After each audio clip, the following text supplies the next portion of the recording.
ॐ नमो भगवते वासुदेवाय। श्लोका 23। सूत उवाच एवं तेष्वेकचित्तेषु श्रीमद्भागवतस्य च माहात्म्यम् ऊचिरे स्पष्टम् नारदाय महात्मने। Suta uvacha. Suta means our Suta Muni.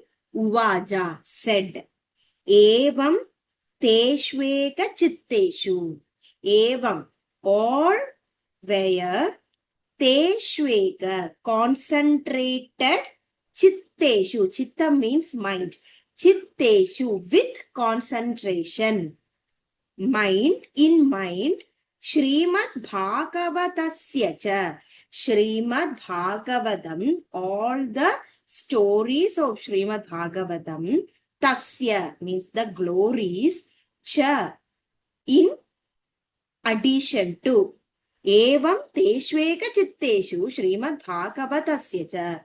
All who were listening with concentrated minds, the glory of the Srimad Bhagavatam, mahatmyam uchire spashtam. Mahatmyam means the greatness.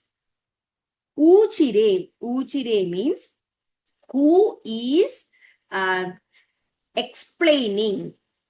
Spashtam with clarity in clear terms. Naradaya. Our Narada Muni, Mahatmane, he is a great soul.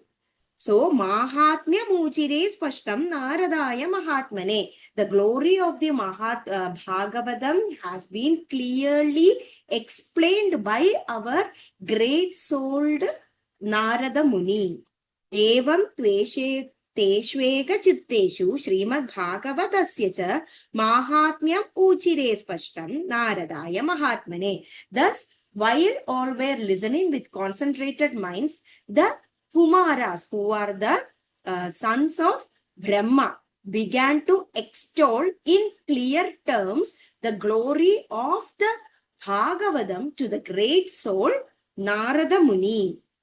Suta uvacha evam teshveka chitteshu Srimad Bhagavatasya cha mahatmyam uchire spashtam Naradaya Mahatmane. So the great soul Narada Muni is listening with clear mind and concentrated mind with all the glories of Bhagavatam, who in which each of these stories were explained by the Sanat Kumaras, and all were there listening to the eagerly to the Bhagavata stories. Suta uvaja evam teshveka chitteshu Srimad Bhagavatasya cha mahatmyamujire spashtam Naradaya Mahatmane.